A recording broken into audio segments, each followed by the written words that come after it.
Hello my dear friends, स्वागत है आपका आपके अपने यूट्यूब चैनल पाथमेकर में। मेरा नाम है सौरभ और दोस्तों सुबह के 9 बज चुके समय हो चुका है हमारी जीके बूस्टअप सीरीज़ का। तो चलिए दोस्तों शुरू करते हैं आज की वीडियो। पहला क्वेश्चन हमारे सामने है, माउंट एवरेस्ट को नेपाल में किस नाम से जाना जाता है। हमारे पास चार ऑप्शन है दोस्तों, माउंट एवरेस्ट, सागर माथा, चोमोलुंगमा या फिर सांगपो। इसका सही आंसर है दोस्तों ऑप्शन बी, माउंट एवरेस्ट को नेपाल में सागर माथा के नाम से जाना जाता है। देखिए दोस्तों जो लिखा है चोमोलुंगमा, इस नाम से जानते हैं दोस्तों उसको तिब्बत में। और दोस्तों सांगपो लिखा हुआ है दोस्तों, देखिए ब्रह्मपुत्र नदी को जानते हैं दोस्तों तिब्बत में सांगपो के नाम से। ठीक है, क्वेश्चन नंबर 2 की ओर बढ़ते हैं।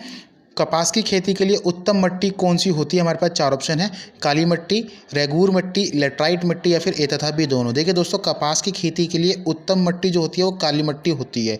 और दोस्तों काली मिट्टी का ही दूसरा नाम क्या होता है, रेगूर मिट्टी होता है। तो दोस्तों इसका आंसर क्या होगा, ऑप्शन डी, ए तथा बी दोनों। ठीक है, क्वेश्चन नंबर 3 की ओर बढ़ते हैं दोस्तों। निम्न में से कौन सी पंचवर्षीय योजना को एक वर्ष पहले ही समाप्त कर दिया गया था। हमारे पास चार ऑप्शन है, पहली, पाँचवीं, तीसरी या फिर चौथी। देखिए दोस्तों इसका सही आंसर है ऑप्शन बी, पाँचवीं पंचवर्षीय योजना थी दोस्तों, जो कि 1974 से लेकर के 79 तक चलनी थी। लेकिन दोस्तों ये कहाँ तक चली थी, सिर्फ और सिर्फ 78 तक ही चली थी। ठीक है, इसको दोस्तों 1974 से 78 तक ही चली थी, मतलब कि इसको एक वर्ष पहले ही समाप्त कर दिया गया था। ठीक है, क्वेश्चन नंबर 4 की ओर बढ़ते हैं।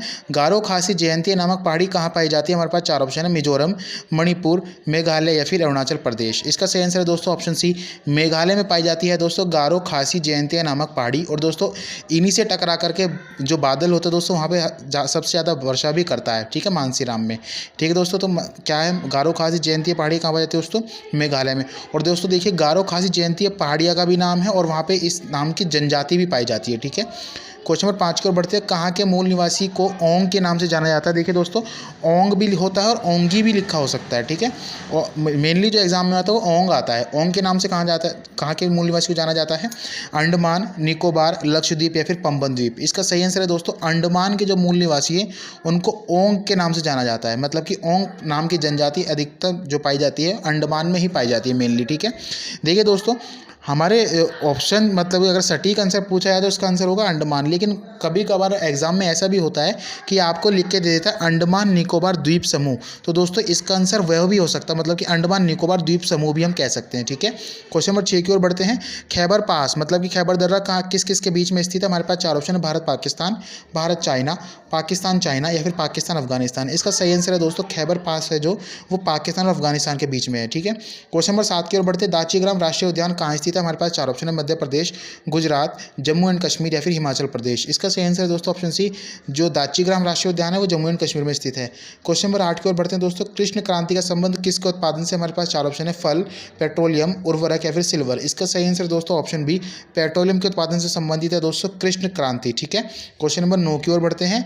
निम्न में से किसे किसान का मित्र के नाम से जाना जाता है। हमारे पास चार ऑप्शन दोस्तों, भैंसे को, कैंचुए को, मधुमक्खी को या फिर बैल को। इसका सही आंसर है दोस्तों किसान का मित्र कहते हैं कैंचुए को। ठीक है, क्योंकि दोस्तों क्या करता है जो कैंचुआ होता है दोस्तों, ये मिट्टी को क्या है भुरभुरा बनाता रहता है। ठीक है, क्वेश्चन नंबर 10 की ओर बढ़ते हैं। तितलियों के अध्ययन को क्या कहा जाता है। हमारे पास चार ऑप्शन है, एंथोलॉजी, लेपिडेट्रियोलॉजी, लिम्नोलॉजी या फिर ऑन्कोलॉजी। इसका सही आंसर है दोस्तों ऑप्शन बी, लेपिडेट्रियोलॉजी कहा जाता है दोस्तों तितलियों के अध्ययन को। दोस्तों एंथोलॉजी लिखा है इसको कहते हैं पुष्पों के अध्ययन को, ये लिम्नोलॉजी लिखा हुआ दोस्तों इसको कहते हैं झीलों के अध्ययन को, और ऑन्कोलॉजी लिखा है दोस्तों कैंसर के अध्ययन को कहते हैं ऑन्कोलॉजी। ठीक है, क्वेश्चन नंबर 11 की ओर बढ़ते हैं। आगा खान गोल्ड कप का संबंध किस खेल से। हमारे पास चार ऑप्शन है, फुटबॉल, हॉकी, बास्केटबॉल या फिर क्रिकेट। देखिए दोस्तों कल ही मैंने आपसे एक क्वेश्चन पूछा था, आगा खान कप का संबंध किससे है। देखिए दोस्तों अगर आगा खान गोल्ड कप लिखा होगा दोस्तों उसका संबंध होता है फुटबॉल से, और अगर ये सिर्फ और सिर्फ आगा खान होता दोस्तों तो ये होता है हॉकी से। ठीक है, आप ध्यान रखेंगे आगा खान कप का संबंध हॉकी से है और आगा खान गोल्ड कप का संबंध दोस्तों किससे, फुटबॉल से। कल मैंने दोस्तों बाय मिस्टेक मैं गोल्ड लिखना भूल गया था, इसलिए मैंने आपको फुटबॉल से बता दिया था। तो आज मैंने क्लैरिफाई कर दिया है कि आगा खान कप हॉकी से रिलेटेड है और आगा खान गोल्ड कप जो है दोस्तों फुटबॉल से रिलेटेड। ओके, क्वेश्चन नंबर 12 की ओर बढ़ते हैं। मुर्गी का वैज्ञानिक नाम मतलब कि साइंटिफिक नेम क्या है। हमारे पास चार ऑप्शन है, मस्का डोमेस्टिका, गैलस डोमेस्टिकस, बॉस इंडिकस या फिर कैनिस ल्यूपस फैमिलियरिस। देखिए दोस्तों मैंने जीके बूस्टअप की सीरीज के माध्यम से आपको बता रखा है, ये होता है दोस्तों कुत्ते का वैज्ञानिक नाम। ठीक है दोस्तों, बॉस इंडिकस है ये किसका होता है, ये होता है दोस्तों गाय का वैज्ञानिक नाम। ये मस्का डोमेस्टिका लिखा दोस्तों ये होता है मक्खी का वैज्ञानिक नाम। तो दोस्तों क्या बच गया, अब बच गया गैलस डोमेस्टिकस, ये किसका होता है दोस्तों, ये होता है मुर्गी का वैज्ञानिक नाम। ठीक है, क्वेश्चन नंबर नंबर 13 की ओर बढ़ते हैं। हल्दी के खाए जाने वाले भाग को क्या कहते हैं? हमारे पास 4 ऑप्शन है, जड़, तना, प्रकंद या फिर जड़ तथा तना दोनों। इसका सही आंसर है दोस्तों ऑप्शन ए, जड़ खाई जाती है दोस्तों हल्दी की। ठीक है, क्वेश्चन नंबर 14 की ओर बढ़ते हैं। IBRD का गठन कब हुआ था? देखिए दोस्तों, IBRD से आप फुल फॉर्म जानिए इसकी। ये होता है दोस्तों international bank for reconstruction and development. देखिए दोस्तों, ये एक अदर नेम है किसका? अनदर नेम है एक वर्ल्ड बैंक का। वर्ल्ड बैंक का ही नाम है दोस्तों क्या? IBRD। और ऐसे भी एग्जामिनर आपसे कंफ्यूज करा लेता है और क्वेश्चन गलत करा लेता है। कैसे दोस्तों? वर्ल्ड बैंक ना देके वो क्या दे देगा आपको? IBRD का गठन कब हुआ था? आप कहेंगे सर मैंने तो IBRD कभी पढ़ा ही नहीं है। IBRD क्या है? तो IBRD भी दूसरा नाम है किसका? वर्ल्ड बैंक का। तो वर्ल्ड बैंक का तो मैंने आपको बता ही रखा है, उसकी गठन कब हुआ था दोस्तों? 1945 में। और ये डिसाइड कब हुआ था? 1944 के ब्रेटन वुड्स सम्मेलन में डिसाइड हुआ था। और दोस्तों ब्रेटन वुड्स सम्मेलन में IMF मतलब कि इंटरनेशनल मॉनेटरी फंड और वर्ल्ड बैंक, इन दोनों के गठन के बारे में ही बात कही गई थी। और दोस्तों IMF को और IBRD को ही ब्रेटन वुड ट्विंस के नाम से जाना जाता है। ठीक है, क्वेश्चन नंबर 15 हमारे सामने दोस्तों। हाइड्रोजन बम का आविष्कार किसके द्वारा किया गया था? हमारे पास 4 ऑप्शन है, Edward Teller, JL Baird, William Herschel या फिर W मार्कोनी। इसका सही आंसर है दोस्तों हाइड्रोजन बम का आविष्कार किया गया था दोस्तों ऑप्शन ए, एडवर्ड टेलर के द्वारा। देखिए दोस्तों, जीके बूस्ट अप सीरीज के माध्यम से मैंने आपको बता रखा है, JL बेयर्ड के द्वारा टेलीविजन का आविष्कार किया गया था। और विलियम हर्शल जो लिखा हुआ दोस्तों, विलियम हर्शल के द्वारा दोस्तों मैंने आपको कल ही बताया था कि विलियम हर्शल के द्वारा इंफ्रारेड रेज की खोज की गई थी, मतलब कि अवरक्त किरणों की खोज। और दोस्तों W मार्कोनी लिखा दोस्तों, इनके द्वारा दीर्घ रेडियो तरंगों की खोज की गई थी। ठीक है, क्वेश्चन नंबर 16 की ओर बढ़ते हैं। हीरे की चमक का कारण क्या होता है? हमारे पास 4 ऑप्शन, प्रकाश का पूर्ण आंतरिक अपवर्तन मतलब कि total internal refraction of light, मतलब या फिर प्रकाश का पूर्ण आंतरिक परावर्तन मतलब कि total internal reflection of light, या फिर ए तथा बी दोनों, या फिर इनमें से कोई नहीं। इसका सही आंसर है दोस्तों option B, total internal reflection of light होता है दोस्तों हीरे की चमक का कारण। क्वेश्चन नंबर 17 की ओर बढ़ते हैं। ईथरनेट किससे संबंधित है? हमारे पास 4 ऑप्शन है, लैन, वैन, मैन या फिर WWW। इसका सही आंसर है दोस्तों ईथरनेट एक ऐसा माध्यम होता है जिसके द्वारा हम दोस्तों अपने कंप्यूटर को जोड़ देते हैं। और दोस्तों किसके लिए होता है? ये लोकल एरिया नेटवर्क से संबंधित होता है, मतलब कि ये छोटे क्षेत्र में कंप्यूटर को कनेक्ट करने के लिए। क्वेश्चन नंबर 18 की ओर बढ़ते दोस्तों। OCR का पूर्ण रूप क्या है? हमारे पास 4 ऑप्शन है, optical character recognition, optical colour recognition, optical character rendering या फिर ऑब्जर्वर कैरेक्टर रिकॉग्निशन। इसका सही आंसर है दोस्तों option A, optical character recognition होता है दोस्तों OCR का पूर्ण रूप।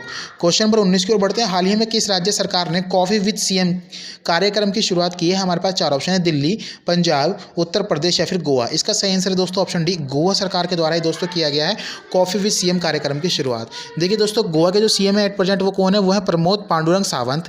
ठीक है दोस्तों, अब हम बढ़ते हैं नेक्स्ट क्वेश्चन की ओर। क्वेश्चन नंबर 20, हाल ही में किस राज्य के पूर्व CM सतीश प्रसाद का निधन हो गया? हमारे पास 4 ऑप्शन है, हरियाणा, गुजरात, बिहार या फिर झारखंड। इसका सही आंसर है दोस्तों ऑप्शन सी, बिहार के पूर्व मुख्यमंत्री दोस्तों सतीश प्रसाद का भी हाल ही में निधन हो गया। वो दोस्तों इंडियन नेशनल कांग्रेस पार्टी के थे और दोस्तों 1968 में सिर्फ और सिर्फ 5 दिनों के लिए CM बने थे। और ये दोस्तों कौन से नंबर के CM थे? 6th CM थे। ठीक है, 1968 में बिहार के CM बने थे। ठीक है दोस्तों, इंडियन नेशनल कांग्रेस पार्टी के थे। क्वेश्चन नंबर 21 का आंसर दोस्तों आपको कमेंट सेक्शन में कमेंट करके बताना है।